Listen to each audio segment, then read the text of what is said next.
eastbanger here, and this is the ZHIYUN Cinepeer Weebill 3E. When folded it is as small as an A4 paper, but don't let the size fool you because it still offers one of the highest quality when it comes to stabilization and general performance at a very affordable price. So the basic set includes a Weebill 3E gimbal, a tripod, a quick release plate, some USB cables, Allen key and a quick start guide. The whole thing is packed in a stiff custom-made foam. Okay guys, let's balance this thing out, let's talk about some features, and I'm gonna show you real life footage later on.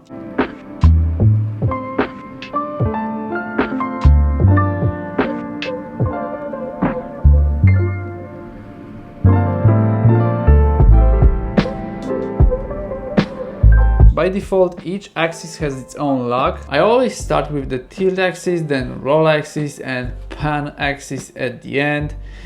The balancing procedure is pretty much the same all the time. This means you balance until the camera remains stable on all positions. And my go-to setup for this gimbal would be A7S III with a 35mm f1.4, but this time I wanted to go with something heavier. The gimbal is so powerful that I was able to balance Sony 24-70 f2.8 G Master's second version. In addition, the zoom was set to 70mm and the gimbal maintained it without any surprises. Let's talk about some specifics. The build quality is pretty good, I would say. We have a mix of plastic, rubber and metal components. The gimbal itself weighs only 990 grams, which makes it really lightweight and compact. Despite the lightness, it still offers a really ergonomic design. Working with this gimbal for 16 hours won't be a problem, you won't be sweating.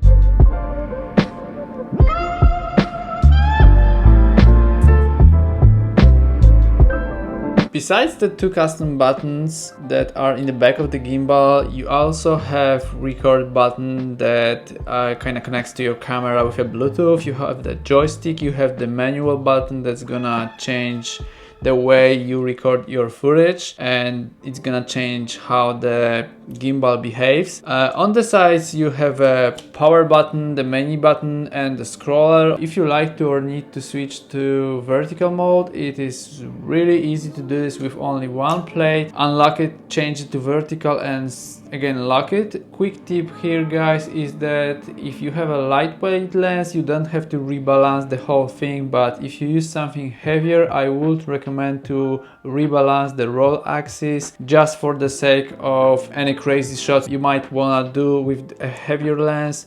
So last but not least, you can easily change all the settings using this 0.96 screen, and the menu is easy to understand and easy to follow, so you won't have any problems. If you work with the gimbal for many hours, then I would recommend you to buy a new Sling Mode 2.5, which is basically an adjustable handle with a wrist rest that's gonna improve your stability, gonna improve your work and efficiency. So that's a good accessory to buy with this gimbal. Now let me show you some real life footage taken with this gimbal and setup I mentioned, and yeah, let's see it in action. Let's go.